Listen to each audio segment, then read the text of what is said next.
Social media पर science के हवाले से ऐसे कई खबरें और वीडियो मौजूद हैं जो कि सबको हैरानी में मुब्तला कर देती हैं। कुछ इस हद तक हैरानकुन होती हैं कि दिलचस्पी का बाइस बन जाती हैं।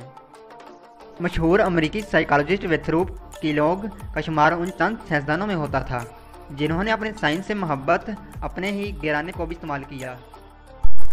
विंथ्रोप ने अपने तजर्बे में ये जानने की कोशिश की, अगर बंदर के बच्चे के साथ इंसान के बच्चे की तरह पाला जाए तो इसमें तब्दीली आएगी। इसके लिए इसने अपने छोटे बच्चे के साथ एक बंदर के बच्चे की परवरिश करने का फैसला किया। वो दरअसल ये जानना चाहते थे कि इंसान और बंदर में क्या कुछ मुख्तलिफ होता है। यहाँ तक इस तजर्बे के लिए विंथ्रोप ने अपनी अहलिया को भी शामिल किया।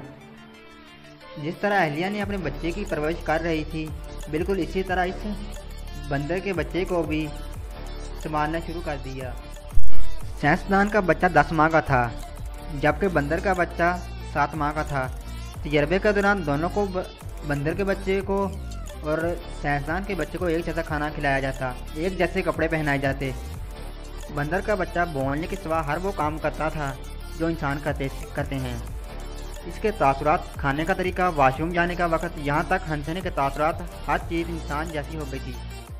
लेकिन इनके बेटे डोनल्ड ने बोलना शुरू ही नहीं किया, जो कि आमतौर पर बच्चे इस उम्र में 50 अल्फाज बोल लेते हैं, लेकिन डोनल्ड सिर्फ 3 अल्फाज ही सीखा। जब डोनल्ड बोलने के बजाय सीखता चलाता रहा, इससे पहले कि साइंसदान का बेटा मुकम्मल तौर पर जानवर बन जाए, विंथ्रोप ने इस तजर्बे को रोक दिया और बंदर के बच्चे को वापस इसकी फैमिली में चिड़ियाघर भिजवा दिया। लेकिन अब बहुत देर हो चुकी थी, क्योंकि असल फैमिली में बंदर का बच्चा घुल मिल नहीं पा रहा था। वो 1 साल बाद इस दुनिया से चला गया।